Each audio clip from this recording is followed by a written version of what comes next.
Smoke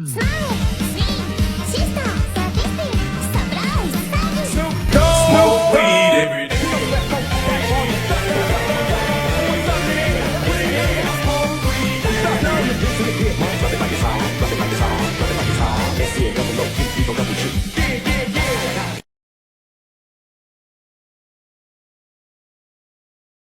Warahmatullahi wabarakatuh.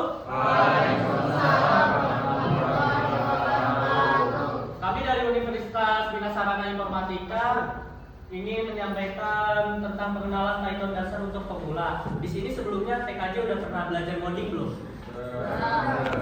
Apa itu bahasa? Pernah belajar bahasa apa pas coding?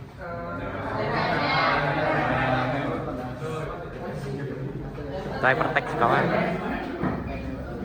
Nah, sebelumnya HTML itu emang termasuk coding, tapi itu dia bukan termasuk bahasa pemrograman. Nah, ini contoh-contoh bahasa pemrogramannya, yaitu ada Python, JavaScript, PHP, Java, dan C++. Setiap bahasa ada kelebihan dan kekurangannya. Eits, sebelum kita lanjut, kita simak dulu yuk penjelasannya. Kenapa sih di bahasa pemrograman ada kelebihan dan kekurangannya masing-masing?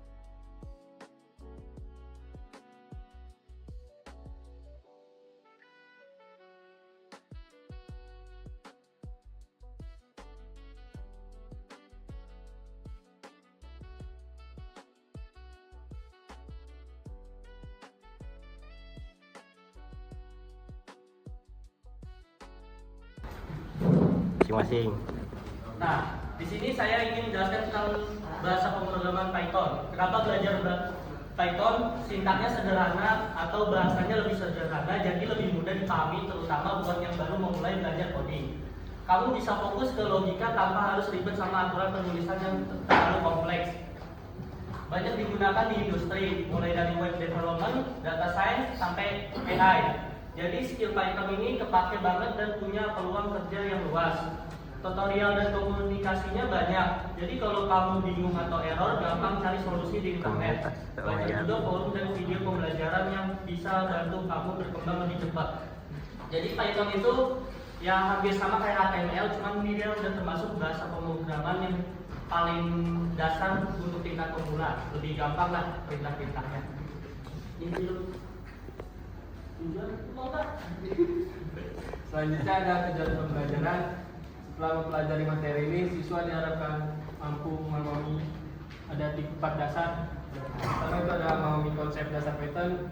Yang kedua ada membuat program sederhana. Ketiga menggunakan logika percambangan dan perulangan. Dan yang terakhir ada membuat mini project sederhana. Selanjutnya ada pengenalan Python. Python adalah salah satu bahasa pemrograman yang cukup populer karena dikenal sederhana dan mudah dipahami. Bahkan untuk orang yang baru pertama kali belajar coding, sintaksnya tidak rumit dan cenderung mirip dengan bahasa sehari-hari, jadi lebih gampang dibaca dibanding banyak bahasa lain. Selain itu juga sangat fleksibel karena bisa digunakan di berbagai bidang, mulai dari pengembangan website, pengolahan data, kecerdasan buatan atau AI, sampai membuat aplikasi. Karena itulah Python sering jadi pilihan utama buat pemula yang ingin mulai belajar pemrograman, tapi tetap powerful untuk kebutuhan yang lebih kompleks lagi. Nah di HTML kan kalian kalau pakai aplikasinya apa buat ngoding di HTML? VS Code juga atau apa? VS Code. Nah berarti udah tahu kan VS Code ini buat apa? Kayak buat wadahnya program. Nah, kalau ingin pakai bahasa Python berarti kita harus download extensionnya tuh Python di VS Code. Kalau mau Java juga downloadnya Java extensionnya. Nah ini dia perintah buat ngeprint tulisan di Python. Disimpelkan, ketik print, buka kurung, petik 2, hello world, petik 2 tutup kurung. Setelah dirun, maka akan keluar tulisan hello world. Buat teman-teman yang mau tahu contoh codingan bahasa lain seperti Java, JavaScript, PHP, dan C++, tenang saja, semua contohnya sudah kita siapkan di sini ya.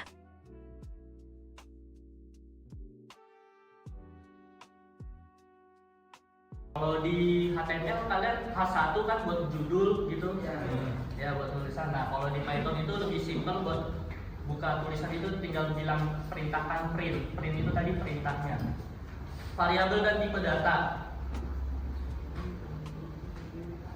Nah ini variabel. Variabel adalah tempat untuk menyimpan data di dalam pemrograman.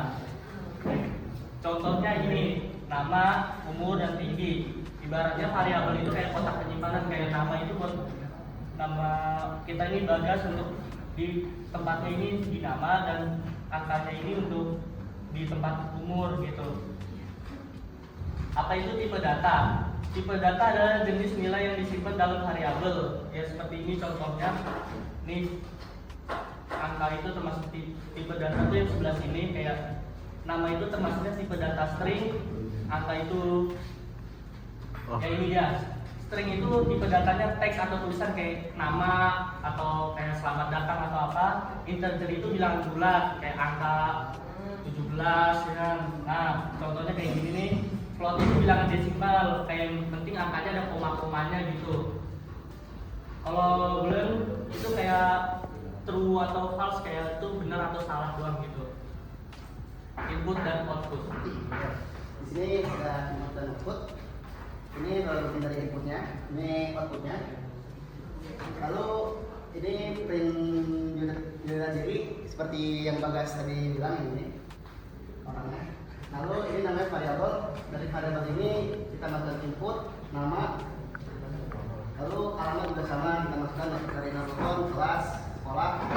Kita input semua dari nama, alamat, kelas, sekolah. Lalu kita panggil print dari ini aja variabelnya. Nama, alamat, telepon, dan ini hasilnya, outputnya.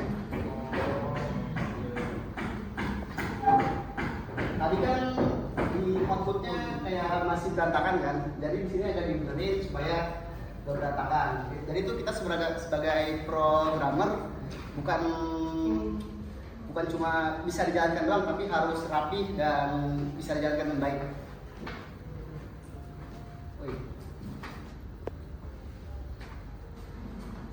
Oke, di sini konversi input yaitu untuk integer.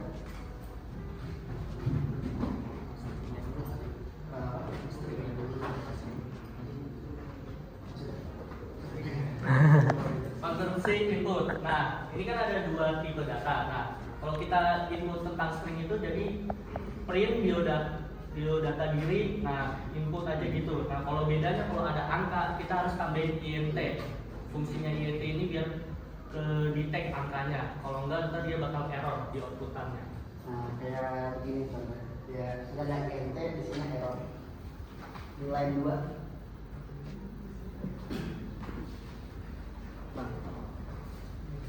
Operator aritmatika. Untuk inputnya, contohnya di sini A, int itu singkatan dari integer. Inputnya untuk yang A masukkan angka pertama. Untuk yang B, integernya input masukkan angka kedua.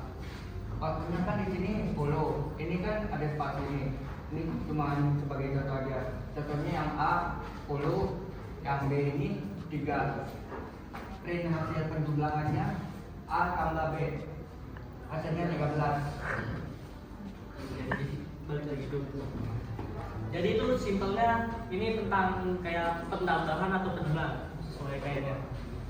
Input itu kayak kita bebas, jadi nggak harus berpatokan pada kayak gini. Kalau ada soalnya ya kalian tinggal masukin angka pertamanya misalnya 10, ya kalian masukin 10, angka keduanya masukin 3 ya angka 3. Nah, perintahnya ini kan print hasil penjumlahan, berarti kita masukin rumusnya A tambah B. Jadi ntar 10 tambah 3 itu 13. Kita bisa tinggal ganti kalau menjadi pengurangan nih A kurang B gitu. Selanjutnya di sini perkenalkan ya, saya Haikal, saya akan jelasin if, elif, dan else. Di bagian bahasa Python itu ada yang namanya percabangan, yaitu bagaimana kita untuk menghandle kondisi berbagai macam program. Ya, yang pertama setelah tadi kan sudah diajari dengan input dan int. Jika dari inputnya itu dimasukkan misalkan 60, maka program akan jalanin di baris yang ketiga ini. Karena jika nilai lebih besar daripada 75 atau sampai dengan 75, maka si program akan jalanin blok program fiktif ini yang berisikan print lulus.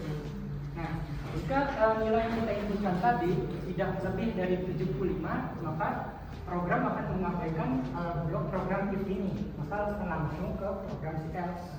Di bagian else, maka akan menjalankan blok programnya sendiri, yaitu adalah print tidak lulus. Jadi itu tergantung apa yang kita inputkan di awal, maka si program ini akan menjelaskan kondisinya. Nah, perlu kita ketahui juga, input di sini harus berupa angka. Kalau kita masukin bukan angka, maka akan terjadinya error.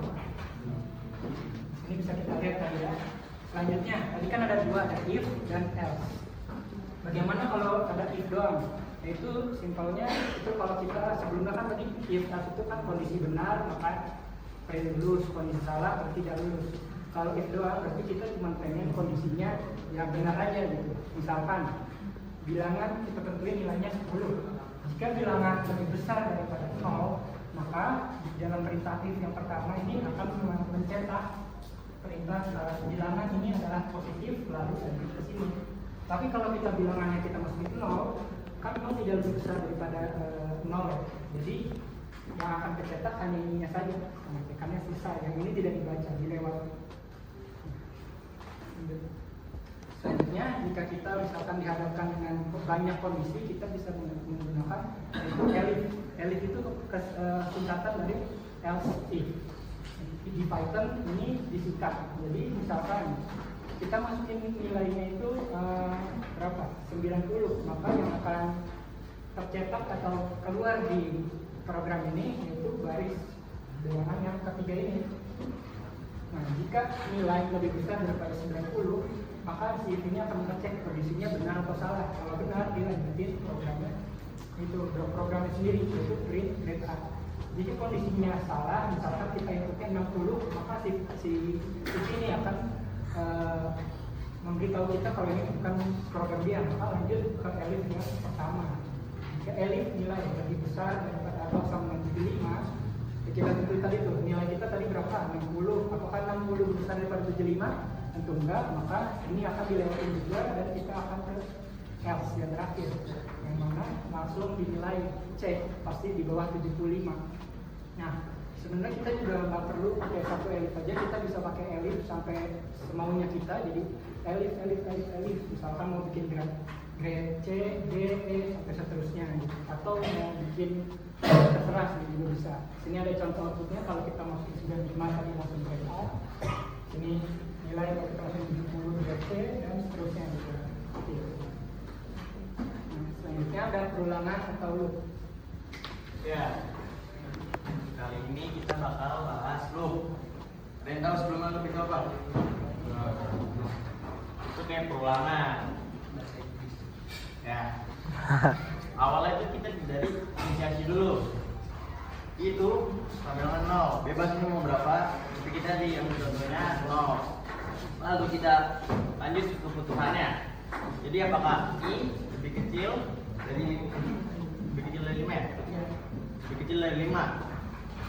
Kalau iya, berarti dia ke sini, jalankan kode print I 1 sama dengan I tambah 1. Nah, kita balik nih, kalau dia salah, apa kalau maksudnya udah lebih dari 5, dia selesai atau false. Lanjut yang ke for. Nah, kita awalnya buat range dulu nih 5. Jadi tuh awal tuh satunya tuh harus dari 0 dulu. Kan ini 5 nih. Kita 0, 1, 2, 3, 4. Langsung ambil prosesnya, ambil nilai I dari range, lalu menjalankan code beri I. Nah, masih ada nilai di range nggak? Habis itu kalau iya ulang lagi dia, kalau enggak selesai. Nah, kira-kira ada yang masih ngerti nggak apa yang dijelasin tadi? Kayak perulangan doang gitu. Ya. Oke, kenapa di range ini dimulainya dari 0 padahal diminta range-nya itu 5? Kira-kira ada yang tahu nggak? Nggak ada yang tahu ya? Ada yang tahu angkat tangan coba?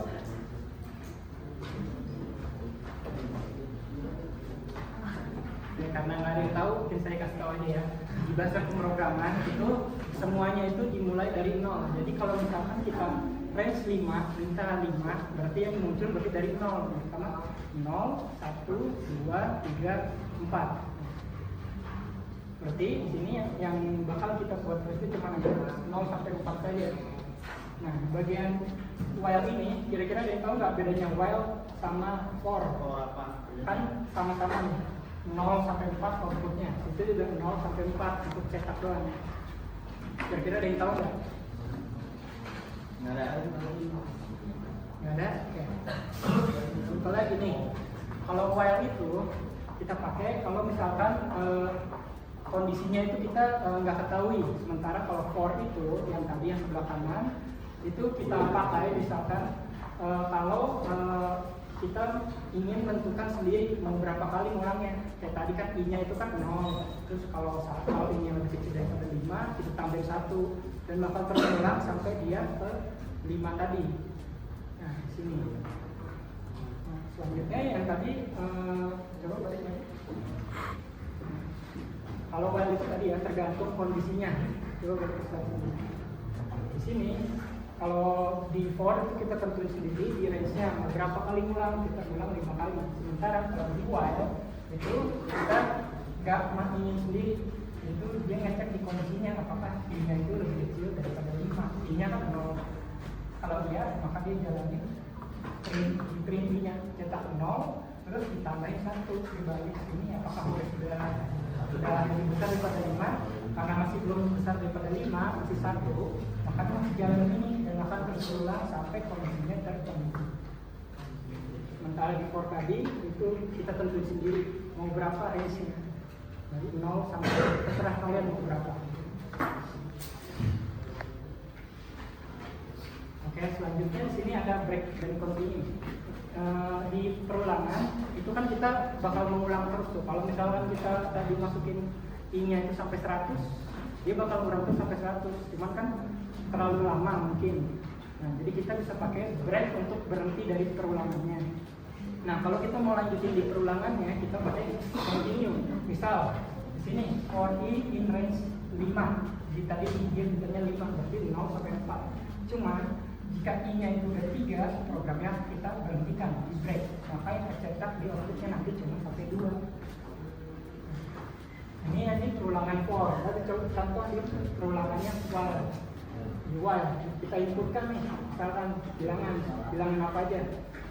Coba kita masukin 6 gitu. Selanjutnya kita baca apakah 6 dibagi 3 itu hasilnya sama dengan 0. Kalau dibagi 3 hasilnya sama dengan 0, maka programnya bakal berhenti.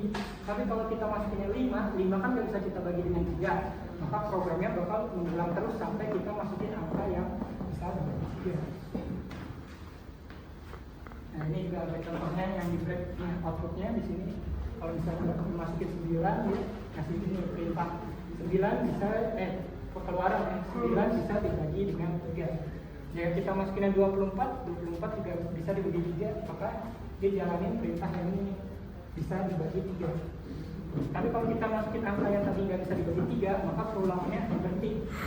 Di situ langsung nggak muncul output apa-apa. Sebelumnya udah pada mengerti kan ya? Oke, coba sini saya kasih contoh dikit aja deh. Program kasir, kira-kira kalau misalkan ini nama harganya, atau boleh ada nama, saya masukin nama bola dengan harga misalkan 10.000. Terus di variabel jumlahnya saya kasih berapa ya? 7. Nah, maka dia kan bakal jalan ini disimpan di variabel total. Jadi total sama dengan harga kali jumlah. Kira-kira nanti output yang keluar dari sini apa? Ada yang tahu? Apa? Iya, hasilnya keluar. Hasilnya jumlahnya saya masukin 7. Kira-kira output yang keluar dari program ini apa? 70. Kurang tepat. 70 apa? Kan tadi 10.000 harganya. 12. Ya, benar. Ini Siapa namanya? Sini ke depan. Yang jawab gak bakal rugi. Gimana Pik tempatnya? Depan.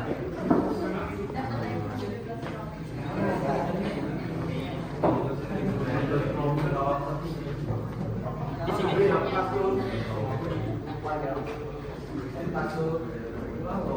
Terus gua. Buat jajan. Iya. Nggak bakal rugi. Saya dulu. Selanjutnya, karena ini kayaknya mungkin Terlalu mudah. cuma dikali doang ya. Coba kita lanjut. Nah, ini program yang tadi Elis tadi ya. Coba kira-kira kalau misalkan saya mau masukin inputnya di sini itu apa ya? 25. Kira-kira output yang keluar dari ini apa?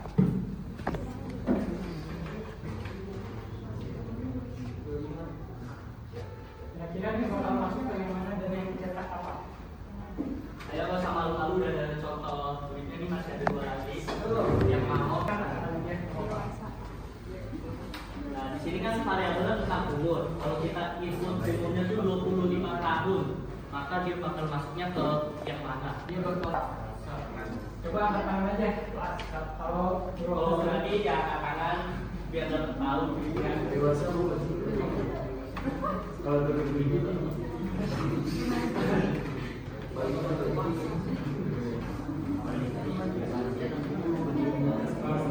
Ya, dewasa.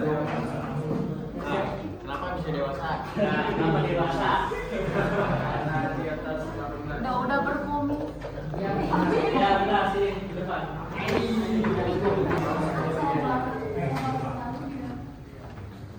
Ya terima kasih sudah menjawab. Nggak usah sabit.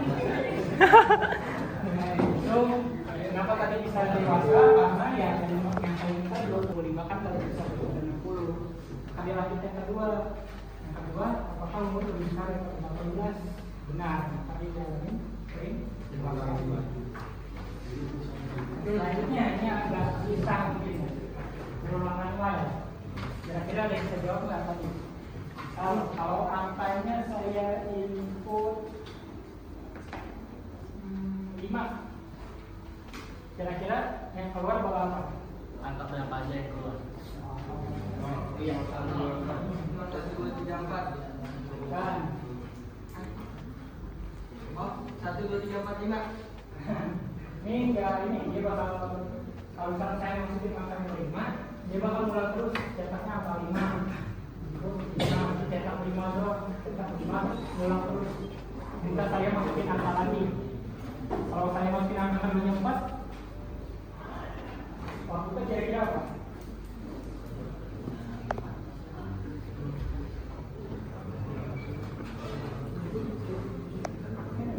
Jawab lagi. Jawab lah. Belum nanya gue.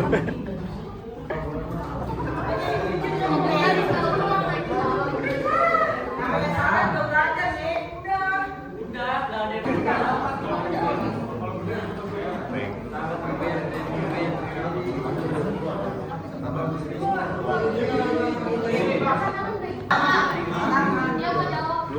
Siapa namanya? Baik. Apa? 7 iya. Kenapa 7?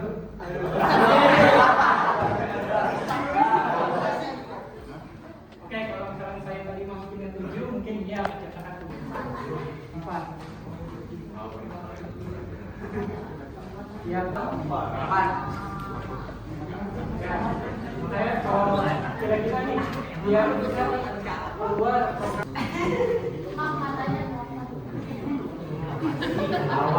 Kalau saya masukin angkanya 3, sama programnya bakal lanjut ke bagian if.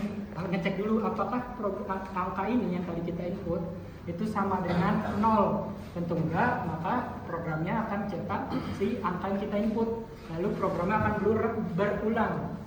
Minta kita masukin inputnya tadi lagi. Terus saya kasih lagi 2. Tadi ngulang terus sampai selesai. Gimana cara selesai programnya, ada yang tahu? Oh iya, program ini nggak bakal selesai. Kira-kira untuk selesainya gimana? Lihat aja loh.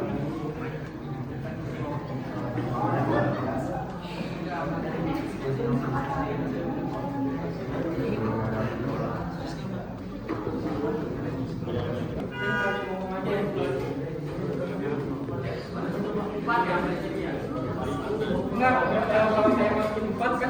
cetaknya 4 kan.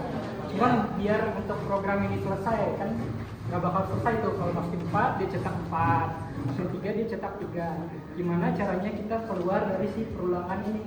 Dia bakal coba nih jawab. No. Benar.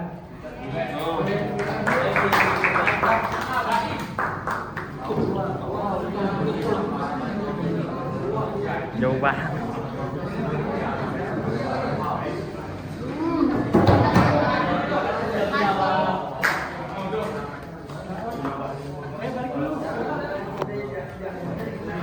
Kenapa tadi nol itu bisa menghentikan programnya? Karena kan tadi dia minta input terus ya. Kalau misalnya masukin 3, dia abaikan if karena 3 lebih besar daripada 0, bukan 0. Kan dia bakal cetak terus, ini yang dicetak tuh input angkanya berapa sih? 3, terus dia ngulang lagi ke atas, cek lagi. Kalau masukin 2 kan nggak tidak sama dengan 0 ya. Jadi dia bakal yang ngulang aja terus sampai kita ketik angka yang bisa dibenarkan oleh si if ini. Apakah angka sama dengan 0? Berarti kita harus masukin 0 dulu untuk bisa jalanin program if ini. Di dalam program if ini adalah cetak program selesai. Dan yang udah dijelasin tadi, untuk keluar dari perulangan itu pakai break, maka programnya selesai. Kira-kira ada yang mau nanya nggak?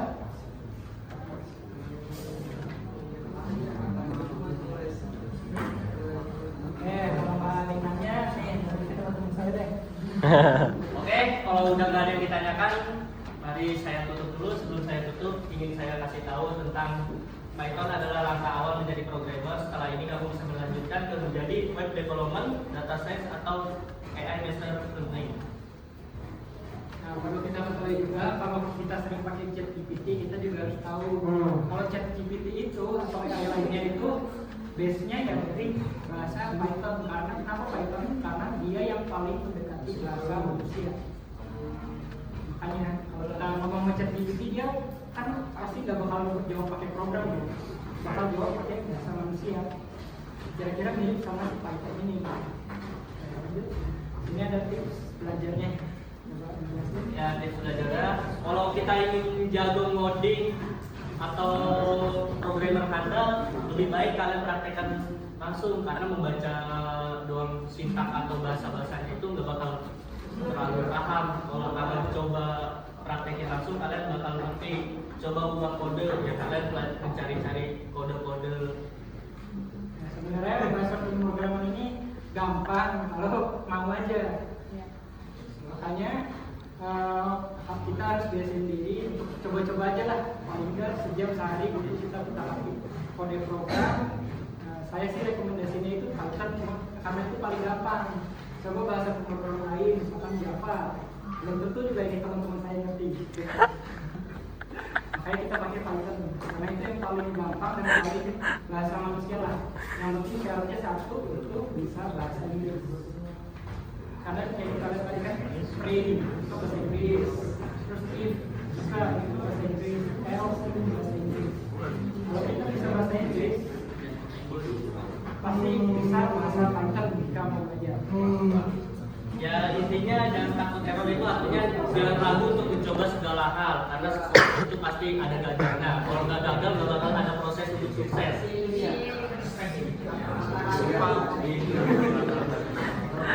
Dikasih paham sama yang arah. Hari-hari kita, stres itu nggak ada kata stres. Semua itu ilusi. Oke, thank you. Sekian dari kami. Terima kasih. Wassalamualaikum warahmatullahi wabarakatuh. Waalaikumsalam.